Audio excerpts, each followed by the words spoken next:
You have just tapped into the Christian Life Coach Collective, and I'm your host, Laura Malone. I'm here to equip and encourage coaches in skills, business, personal life, and faith. I believe you're already 100% worthy and capable, and you're called for such a time as this. So let's get you walking it out with courage and confidence so you can be an amazing coach who sees transformation and great results in both your life and the lives around you. Let's get started. This is the day that the Lord has made, so let us rejoice and be glad in it. I'm thinking about how many times I've heard that in like a women's Bible study or on the kids, cute little musical Christian CDs we used to listen to 15, 20 years ago. And I think about that scripture and how I can use the morning to dwell on it and to find ways to enhance my life experience throughout the day. And I've realized that in rejoicing that God has made this day, if I really actually think about that and sit in it for a minute and meditate on it, actually let it inform my thinking. And don't forget to include that it says, not just let us rejoice, but be glad in it. We are glad that the Lord made this day. And I don't think we live like we're glad this day is here. Have you ever thought about okay, I'm so glad today is here. I'm so glad God made this day. It's a whole shift in paradigm for me when you think about it. I realize that there are three main things that I do, and they make a huge difference. And all of a sudden I realized I would love to share them with you because they might make a difference for you. I am a pretty busy person. I feel like I didn't used to be a very busy person.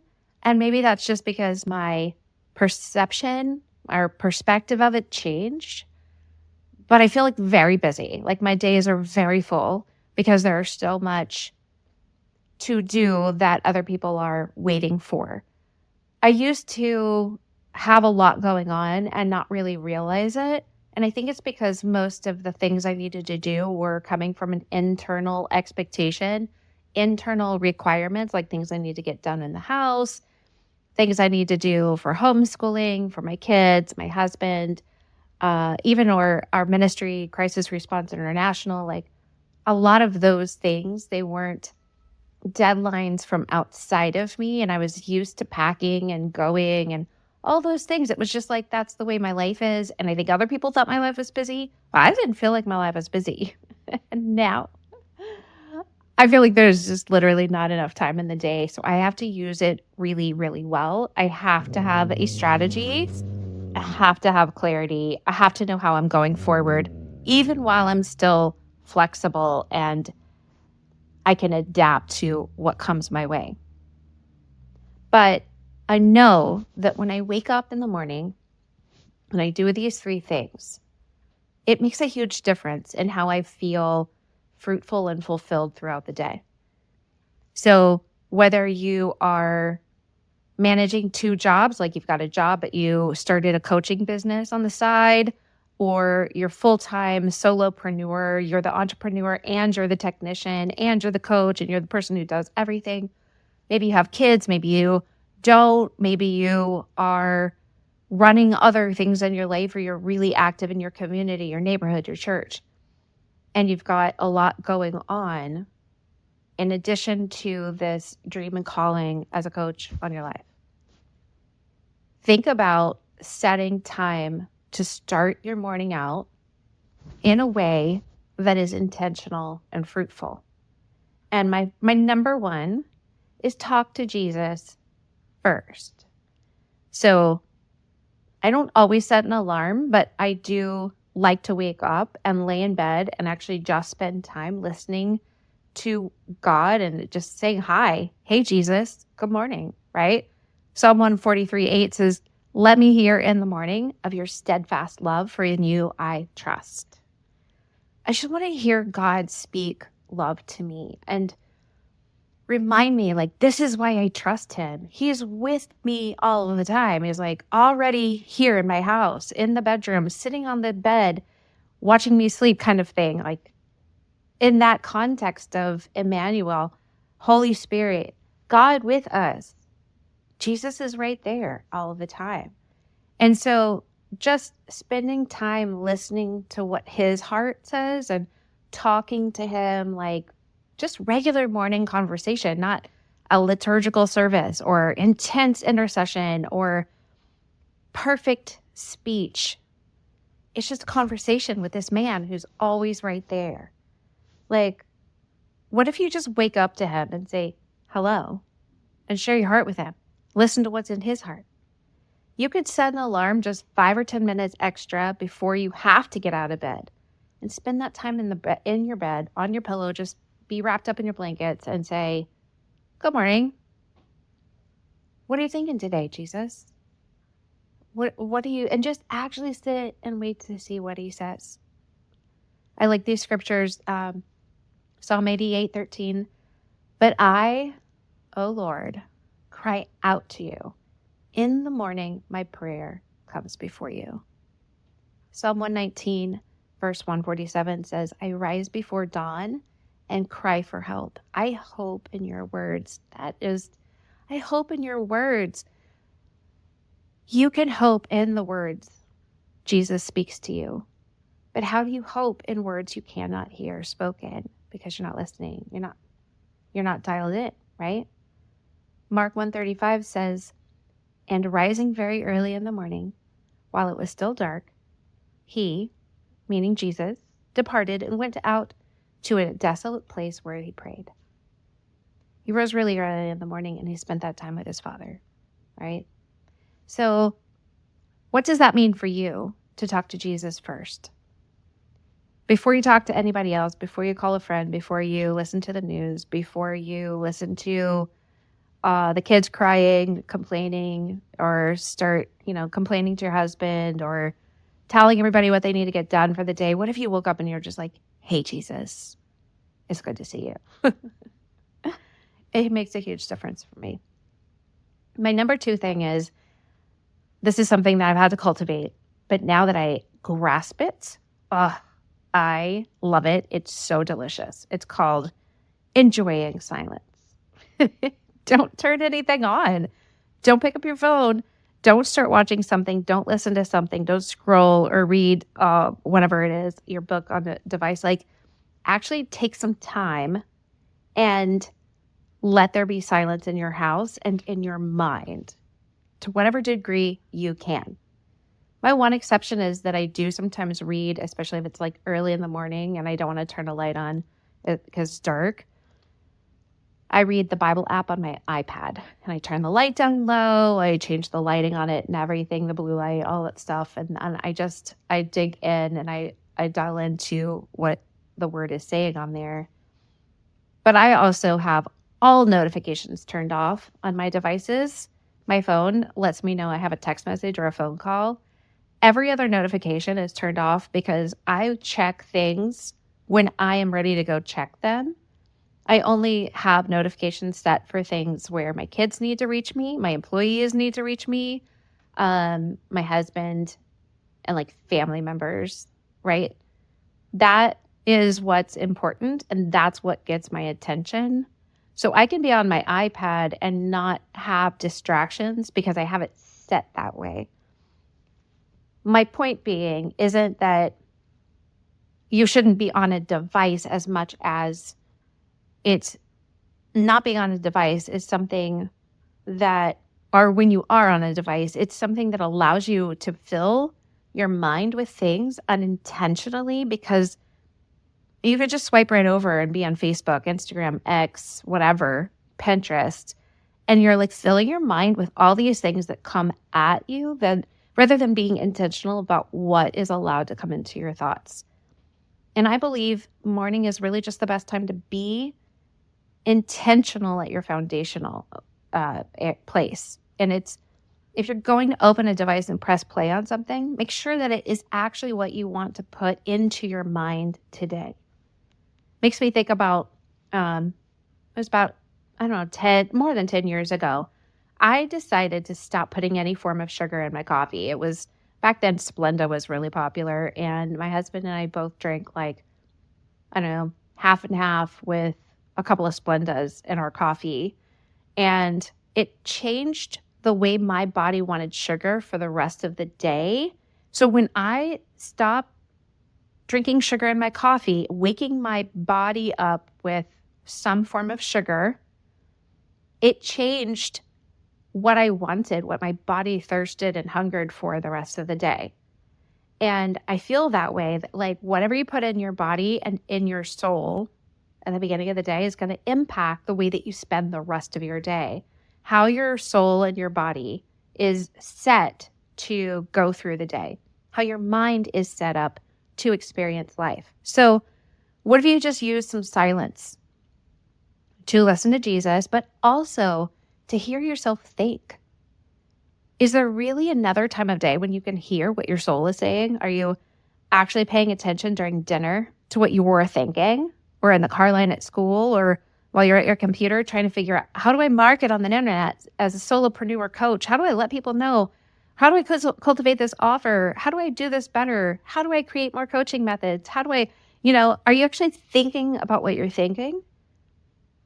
Let the morning silence be like a respite, an intentional time of listening to what you really think, feel, question, what you really want and need. I know you might have, kids to wake up, a dog to walk, a kitchen to clean up from last night, but in the moments where you can, stop and listen to yourself. Don't put on a podcast while you're in the shower. Don't put on the news while you make breakfast. Don't turn on things that are going to distract you from thinking about what you think about and making wise decisions about what you think about.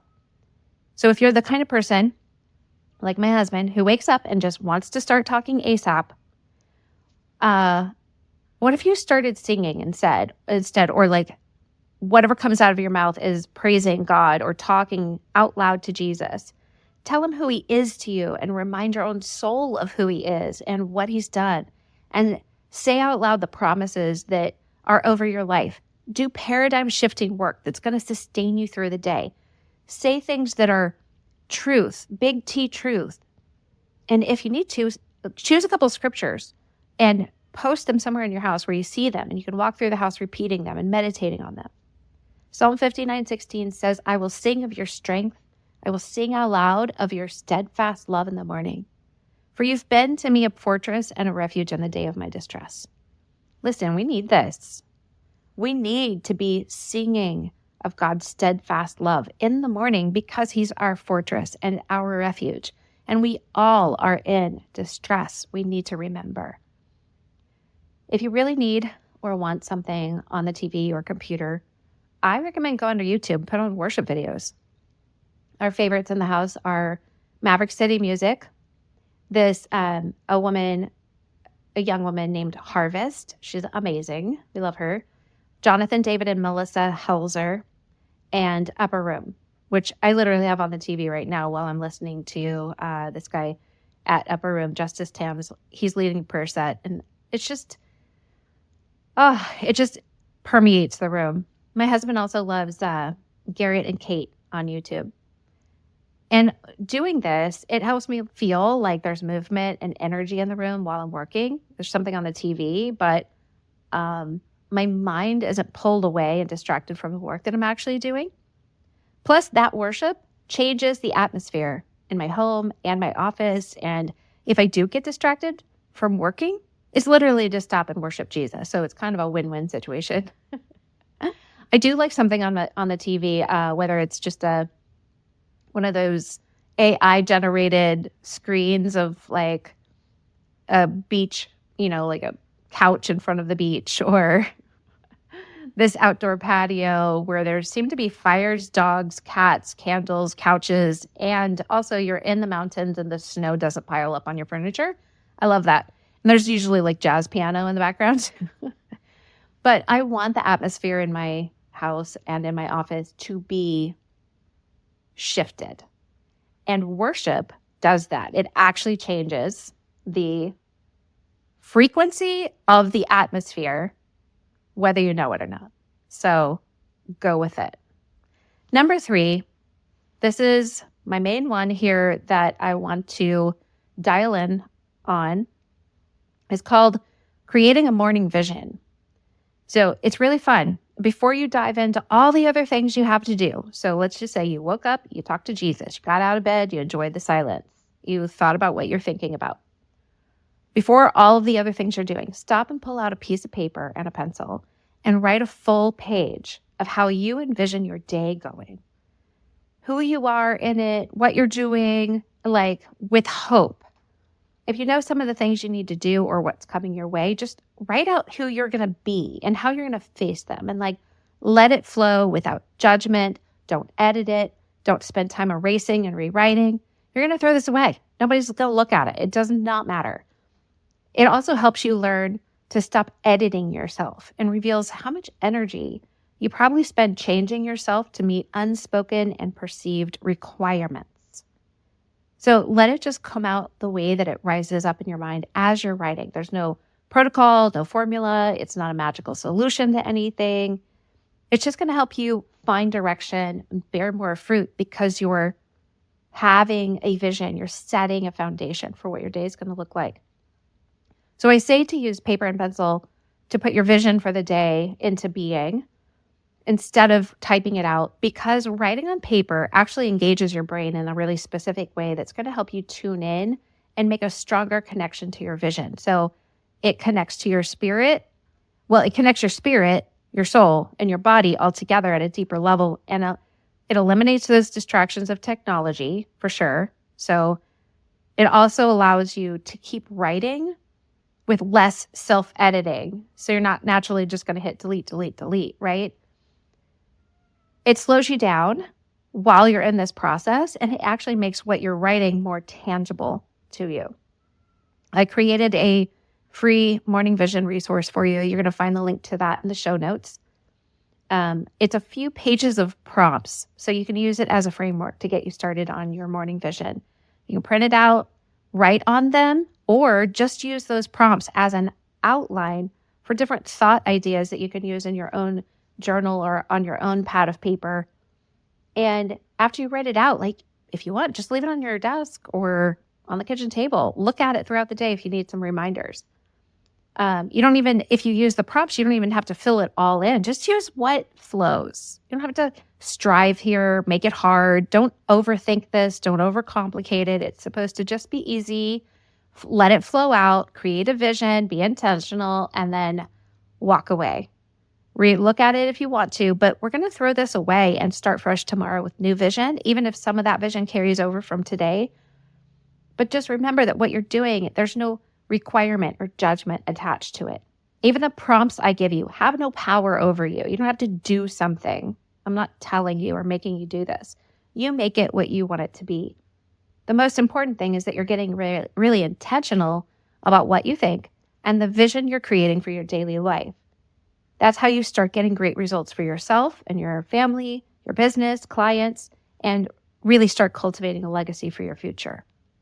I also recommend to make this something you enjoy doing with like different writing tools.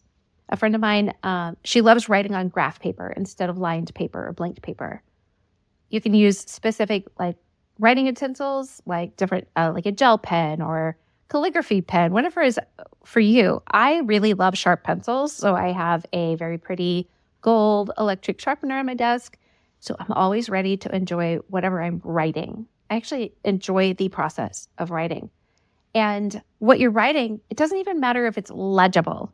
Like the goal is to get it out of your brain, through your soul, onto paper, so that you're connected with it. I want to give you an example. So I'm actually going to read you my morning vision for today. So it goes like this. I didn't use my prompts because I am familiar with them, but it's just like this. I find joy in the unknown today. I will smile more even if I'm alone. I love who I am right now while I'm still growing.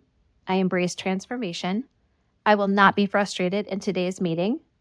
I will apologize when I'm short and straight to the point with the wrong person. I will hug my girls for no reason. I will look in the mirror and not judge what I see. I have compassion for other drivers. My work will be fruitful. My computer will work correctly. My clients are going to get amazing results today. I'm going to show up to fully do what I love doing. God is with me and for me. I'm a great speaker and coach and wife and mom. I can do all the things I'm called to do. I have capacity, capability, worth, and value right now without changing a thing. I'm doing what is mine to do and allowing others to do what is theirs to do. I'm not responsible for the emotional health of other people, but I take full responsibility for my own. I love Jesus so much, and I'm not ashamed of it. That's what I wrote out today. So what this does is create vision for your day, and doing it earlier in the morning allows your mind to be set. Get it? Mind set. You're either intentionally doing the setting or it's going to get done for you by random thoughts that infiltrate your day, undermine big capital T truth, and impact your ultimate results and legacy. So set your mind on things above, like Colossians 3:2 says to do. And maybe you can create something like this as a coach and use this morning practice with your own clients. You can use this strategy for yourself, then invite your clients to do their own work in the morning as part of their client journey, or make a lead magnet or create coaching homework out of it because you see fruitfulness in your own life. So then you want to pass on that fruitfulness, that transformation, that possibility to somebody else that you work with, right? Make it a blessing for them. If you work with clients who don't follow Jesus, like that's not their thing, you can still invite them to take time in the morning to hear themselves and pay attention to what they need. That's coaching. And as you pray for them, ask God to reveal himself to them. He's faithful, and he's the one who is ultimately responsible for their relationship with him, but you can still partner with him, plant seeds, and pray for your clients. So please check out that free resource in the show notes. And we're going to keep talking in this season of the podcast about you being a coach, setting yourself up to lead yourself well, build your business, really connecting as a coach with your clients, creating resources, and developing ways to say, I'm a life coach. I help people. No matter who you help and what you help them do, you are a helping-hearted person. And if you're listening to this podcast, it's because you want to do it from a foundation of faith. You want to help people. You want to be in it more to give than you are to get, because you're not greedy in this. You're looking to build the kingdom of God more than you're looking to build the kingdoms of this world. But you still want to make an impact while you make an income so you can do more impact because your income is coming from the place of this calling as a coach. So we're dialing into that and narrowing things down so that you as a Christian coach have specific frameworks and possibilities in front of you. And I'm really excited where we're going in this season of the podcast. So thank you for being here with me. Check things out. If you want to work with me, go to sterlingandstonementoring.com.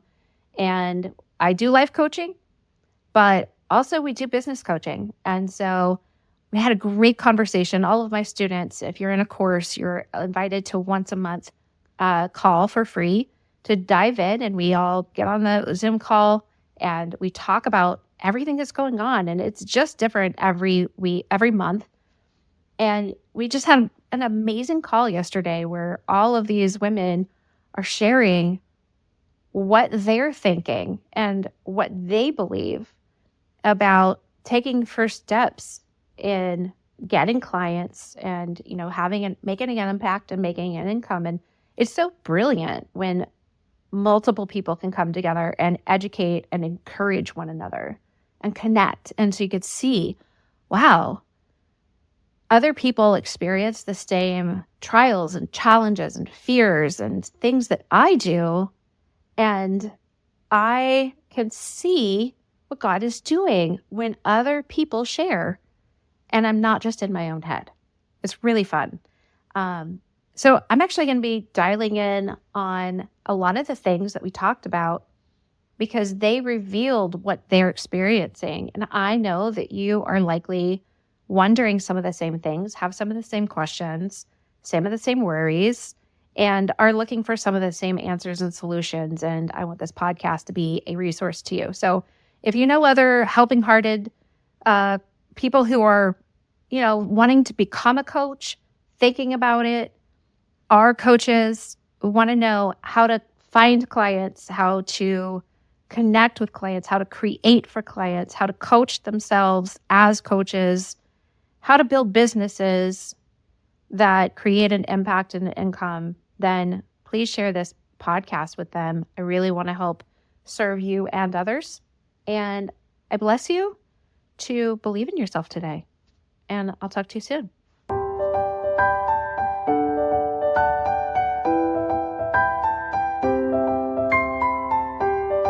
Thanks for listening. For more coaching resources and to learn how to work with me, head to sterlingandstonementoring.com or click the link in the show notes. Remember, walk boldly in your calling, and I'll talk to you next time.